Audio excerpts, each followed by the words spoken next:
আসসালামু আলাইকুম। কি চেনা যায় লোকটিকে? হ্যাঁ, চিনতে পেরেছে, সবাই চিনতে পেরেছে। এমন একটি লোক যাকে চেনার বাকি আছে বাংলাদেশে। আমার মনে হয় না যে এমন কোনো লোক আছে। দেশের বিচার ব্যবস্থা কতটা খারাপ হলে, দেশের বিচার ব্যবস্থা কতটা খারাপ হলে এমন বিচারপতি হতে পারে, তার এক জ্বলজ্বন্ত উদাহরণ তিনি। তিনি দেশের দেশের বিচার ব্যবস্থাটাকে নিয়ে এমনভাবে প্রহসন করেছেন যা ইতিহাসের উদাহরণ হয়ে থাকবে। কি পেলেন তিনি জীবনে? এই যে এগুলো করলেন, একজন বিচারপতি হয়ে দলীয়করণ করে, দলীয় বক্তা দিয়ে, একটা দলের হয়ে বক্তা দিয়ে একটা দলের হয়ে কাজ করেছেন। কি পেলেন তিনি আজকে জীবনে? একজন বিচারপতির মর্যাদা আমাদের ইসলাম ধর্মেও অনেক উঁচু আসনে। আল্লাহ একজন বিচারপতির আসনকে অনেক উচ্চে তুলে ধরেছেন, অথচ এই বিচারককে চেয়ে দেখুন আজকে তার কি অবস্থা। গলায় পট্টি বাঁধা।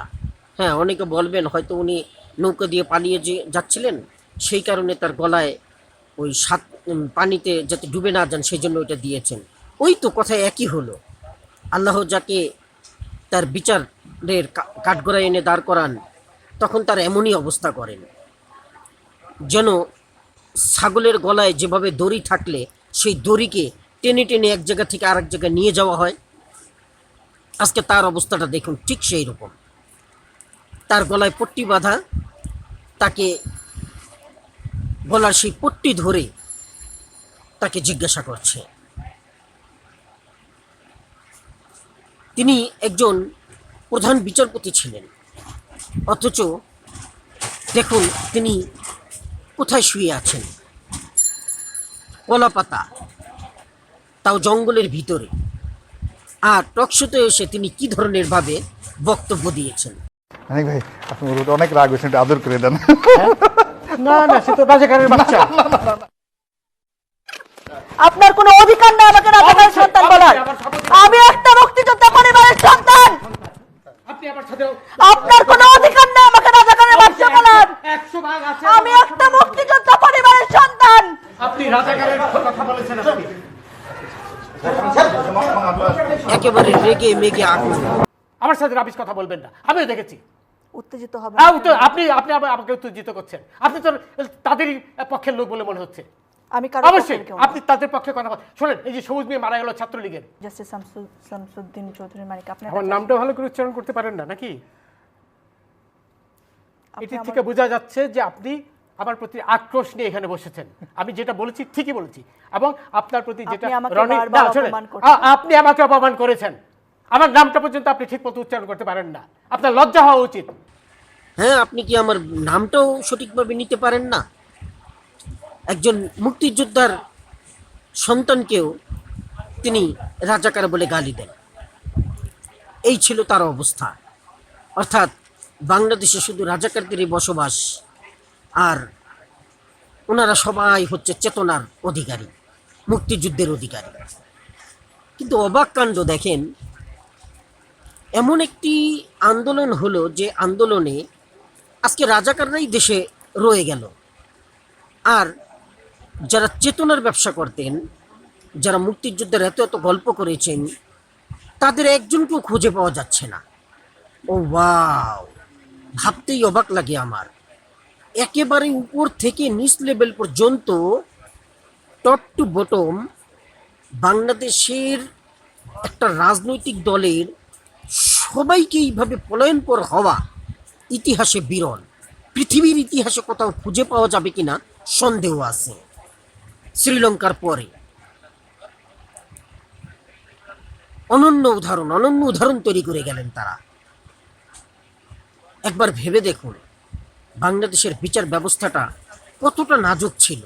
কিছুদিন আগেও যখন এরকম এই 5ই আগস্টের আগে বেশ কিছুদিন আগে যখন এক আন্দোলন হয়েছিল, সেই আন্দোলনে বিচারপতির বাসভবন ভাঙা হয়েছিল। প্রধান বিচারপতির বাসভবনে হামলা হয়েছে বলে মন্তব্য করেছেন অ্যাটর্নি জেনারেল AM আমিনুদ্দিন। রোববার সুপ্রিম কোর্ট বার অডিটোরিয়ামে সুপ্রিম কোর্ট আইনজীবী সমিতি আয়োজিত সভা শেষে অ্যাটর্নি জেনারেল কার্যালয়ে এ কথা বলেন তিনি। অ্যাটর্নি জেনারেল আরও বলেন, প্রধান বিচারপতি শুধুমাত্র একজন ব্যক্তি নন, তিনি রাষ্ট্রীয় প্রতিষ্ঠান। আমি তখন অবাক হয়েছিলাম, আন্দোলন হচ্ছে এক বিষয় নিয়ে, কিন্তু তারা বিচারপতির বাসভবনকে কেন ভাঙতে গেল? বিচারপতি তো অনেক উঁচু আসনের মানুষ, তিনি তো সম্মানের অধিকারী, তার বাসভবন কেন ভাঙতে যাবে?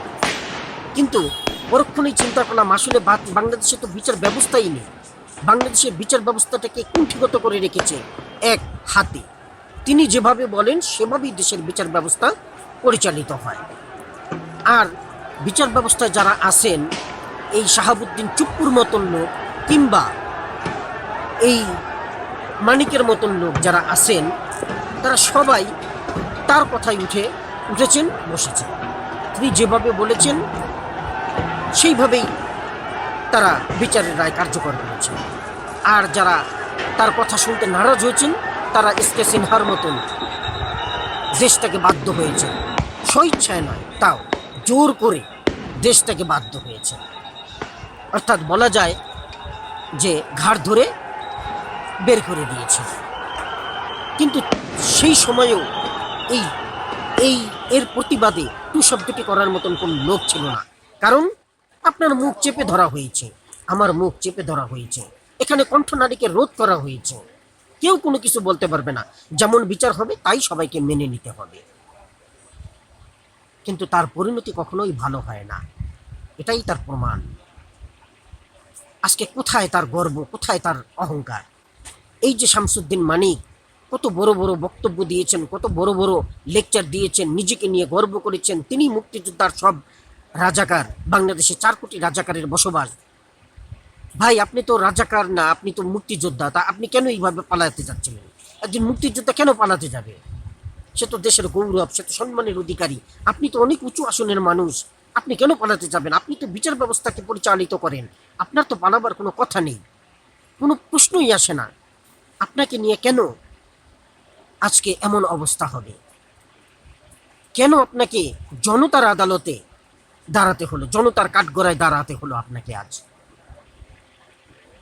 তাই আবারও বলছি, পৃথিবীর মালিক আল্লাহ, তিনি যেমন চান তেমন পরিচালনা করেন, তার বিচারে কোনো ভেদ নেই, সূক্ষ্ম বিচার করেন তিনি ছাড় দেন কিন্তু ছেড়ে দেন না। অনেক সময় বিচার না পেয়ে আমরা হতাশ হয়ে যাই, কিন্তু তার প্রতি পূর্ণ আস্থা রাখা উচিত, কারণ যখন সময় হবে তখন তো তিনি অবশ্যই বিচার করবেন। তিনি আল্লাহই তো বলেছেন, আমি যদি সবার বিচার করতাম তাহলে তো পৃথিবীতে মনুষ্য জাতির কোনো লুপ্ত হয়ে যেত, বিলোপ হয়ে যেত। তাই তিনি দেখেন তার বান্দাদেরকে ছাড় দিয়ে যে তারা সঠিক পথে আসে কিনা, কিন্তু সেই জিনিসটা আমরা বুঝতে পারি না, না বুঝেই আমরা এই ধরনের কার্যকলাপ করে থাকি। তাই আবারও বলছি, দাম্ভিকতা নয়, অহংকার নয়, মনুষ্য হিসেবে বেঁচে থাকুন, মানুষ হিসেবে মানুষের পাশে দাঁড়ান। আর বিচারের আসনে যারা আছেন তারা সঠিক বিচারটি করুন। কোনো দলের প্রভাব আপনার উপরে খাটাবে আর আপনি সেটা মেনে নেবেন, এটা হয় না। সাধারণ মানুষ, প্রশাসন সবাই পারলেও একজন বিচারক তা পারে না। বিচারক তিনি তার বিচারে অবশ্যই স্থির থাকবেন, তিনি যেটা সঠিক মনে করবেন সেটাই বিচার দিবেন, বিচারের রায় দিবেন। তিনি যদি কারো কথায় রায় দিতে যান তাহলে সেটা কখনোই সুষ্ঠু বিচার হয় না। প্রয়োজনে আপনি বিচারকের পথ ছেড়ে দেন, তবুও তো সঠিক থাকবেন। কিন্তু এই অন্যায়ভাবে বিচারের রায় দিয়ে কখনো নিস্তার পাওয়া যায় না। এখন চিন্তা করে দেখুন এই শামসুদ্দিন মানিকের কথা, আজকে ওনার একজন বিচারক হওয়া সত্ত্বেও ওনার আজকে পরিস্থিতিটা কি, কোথায় গিয়ে দাঁড়িয়েছেন উনি? ওনার কি এমন অবস্থা আজকে? মানুষের ছি ছি আর ধিক্কার ছাড়া কিছুই নেই তার পাওয়ার। তিনি পাসপোর্ট থাকা সত্ত্বেও বৈধভাবে পলায়ন করতে পারেন না, লুকিয়ে লুকিয়ে পলায়ন করতে যান অবৈধ পথে। এমন এমন হীন লজ্জাকর পরিস্থিতি কোনো বিচারকের জন্য সত্যিই কাম্য নয়। দেশ সংস্কারের কাজ চলছে। এখন বর্তমানে যারা বিচারকে আসেন, বিচারপতি আছেন, প্রধান বিচারপতি আছেন, কিংবা আমি বলবো যারা উকিল আছেন, অ্যাডভোকেট আছেন, ব্যারিস্টার আছেন, তারাও সঠিকভাবে বিচার করুন, সঠিকভাবে একটা আইনি লড়াই লড়েন, কাউকে বঞ্চিত করবেন না। আপনাদের উপর আল্লাহর এক গুরু দায়িত্ব, এই দায়িত্বটাকে আপনারা সঠিকভাবে পালন করুন। ধন্যবাদ। আসসালামু আলাইকুম।